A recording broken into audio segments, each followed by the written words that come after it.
साल 2017 में जब पन्ना टाइगर रिजर्व में पहली बार उसकी तस्वीर ली गई तब वह महज 14 महीने की थी। आज वो एक बड़े इलाके पर राज करती, बच्चों को जन्म देने वाली स्वाभिमानी बाघिन है।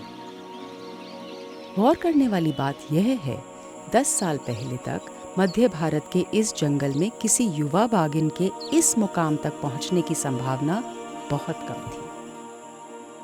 पन्ना राष्ट्रीय उद्यान, जो कभी तकरीबन 30 बाघों का आशियाना था, उस वक्त बाघ विहीन हो गया था।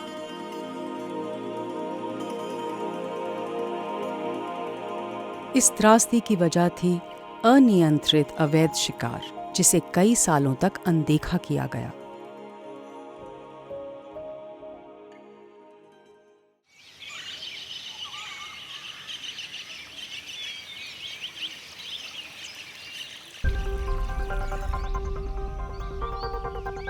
इस घटना ने ही बाघ संरक्षण की एक ऐसी दास्तान को जन्म दिया जो आज भारत में बाघ संरक्षण की सफलतम कहानी बन चुकी है। साल 2009 में पन्ना बाघ पुनर्स्थापना योजना की शुरुआत हुई। इस योजना के तहत मध्य प्रदेश में विभिन्न टाइगर रिजर्व से 2 बाघिन T1 और T2 तथा एक नर बाघ T3 पन्ना लाए गए। 1 साल के भीतर ही 8 शावकों ने पन्ना में जन्म लिया। बाहर से लाए गए बाघ यहाँ अपना वंश जमाने लगे।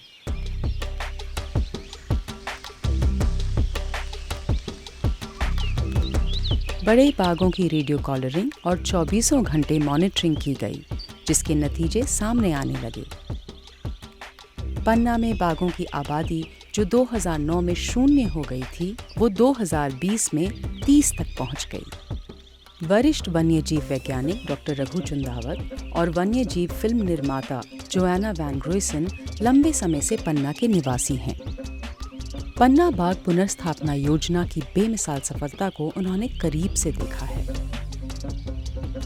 डॉक्टर चुंदावत के अनुसार मौजूदा सफलता के बावजूद आने वाले समय की चुनौतियां व चिंताएं अभी खत्म नहीं हुई।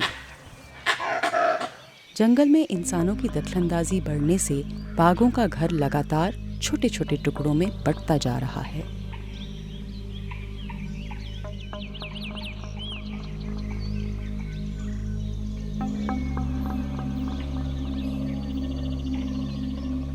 Panna falls in what we call dry tropical forest, and it's the largest tiger habitat in India.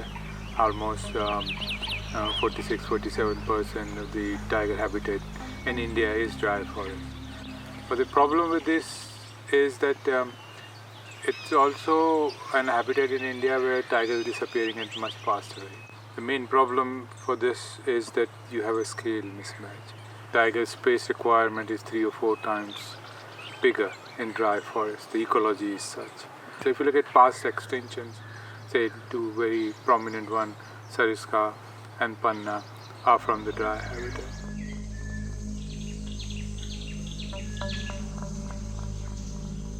इन्हीं चुनौतियों के चलते बाघ आसान शिकार की खोज में मानव आबादी वाले इलाके में आने को मजबूर होते हैं।